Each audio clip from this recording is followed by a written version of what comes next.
उसके मालिक का नाम क्या है?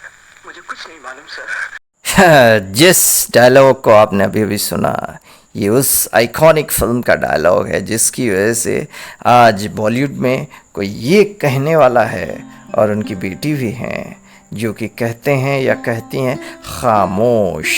बॉलीवुड यानी कि हिंदी सिनेमा का एक मशहूर एक्टर और मशहूर डायलॉग और मशहूर फिल्म और मशहूर डायरेक्टर भी हैं जिनका नाम है सुभाष घाई साहब। दरअसल सुभाष घाई साहब 1966 में पूना फिल्म इंस्टीट्यूट में से कोर्स करने के बाद डायरेक्शन और एक्टिंग का आ गए थे यूनाइटेड टैलेंट कॉन्टेस्ट में अपना ऑडिशन देने के लिए। पहले अपनी फ़ोटोएं भेजी उन्होंने और अपनी तस्वीरें भेज के अपनी पेशकश किए टू बी एन एक्टर। और उसी साल राजेश खन्ना साहब, जो कि पूना फिल्म इंस्टीट्यूट में उनके क्लासमेट रह चुके हैं, खैर वो यूनाइटेड टैलेंट कॉन्टेस्ट तो 66 का जीत गए राजेश खन्ना साहब, और उसके बाद वो चल पड़े सुपरस्टार बनने के मार्ग में।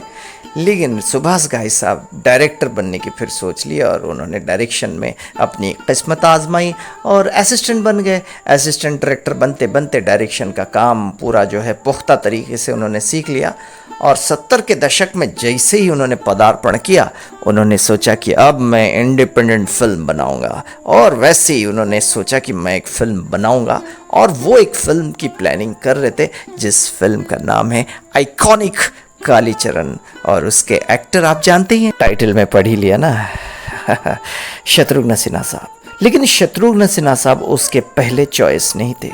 सुभाष घाई साहब ने अपने मित्र राजेश खन्ना को, अपने क्लासमेट राजेश खन्ना को ये रोल देने की सोची थी, और उन्होंने राजेश खन्ना से जब बात की तो काका जी जो है 76 में जब ये फिल्म रिलीज़ हुई, उससे पहले इतना ज़्यादा उनकी फिल्में कर नहीं रही थी बॉक्स ऑफिस में परफॉर्म।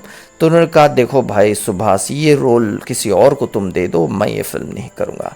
बहुत ही दुखी होकर काका जी ने कहा, देखो कितना बड़ा दिल है उनका, कुर्बानी दे दी उन्होंने इस रोल की, और ये रोल मिल गया द ग्रेट शत्रुघ्न सिन्हा को। झट से सुभाष घाई ने तय किया कि मैं शटगन को ये रोल दे दूंगा, शत्रुघ्न सिन्हा को, जो कि इतने ज़्यादा इमोशनल पोटेंशियल वाले एक्टर नहीं थे, लेकिन दमदार आवाज़ और बहुत ही ज़बरदस्त डायलॉग्स की वजह से शत्रुघ्न सिन्हा मशहूर स्टार बन गए कालीचरण 1976 की वजह से, और ये रोल उनकी झोली में आ गया।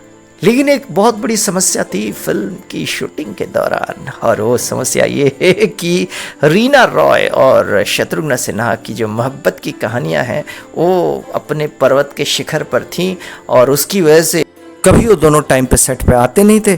तो ये सुभाष घाई नाराज़ हो गए, कहे कि फिल्म कंप्लीट करनी पड़ेगी, तुमको टाइम पे आना पड़ेगा। तो फिर किसी ना किसी तरीके से मुश्किलात झेल के सुभाष घाई ने शत्रुघ्न सिन्हा, रीना रॉय को लेके और प्रेमनाथ साहब को लेके फिल्म कालीचरण कंप्लीट कर ली, और फिल्म हो गई सुपरहिट, जिसकी वजह से शत्रुघ्न सिन्हा को एक बड़ी पहचान मिलती है 76 कालीचरण। लेकिन ऐसा कहते हैं, और ये फैक्ट भी है, कि शत्रुघ्न सिन्हा ने कभी भी सुभाष घाई साहब का एहसान नहीं माना, असल में जिन्होंने ये रोल उनको दिया। खैर ऐसी भी बातें चलती रहेंगी, लेकिन आप सुनते रहिए डिजिटल रेडियो और चैनल को सब्सक्राइब कीजिए प्लीज़। ओम साई राम, जय साईनाथ। कालीचरण फिल्म 1970।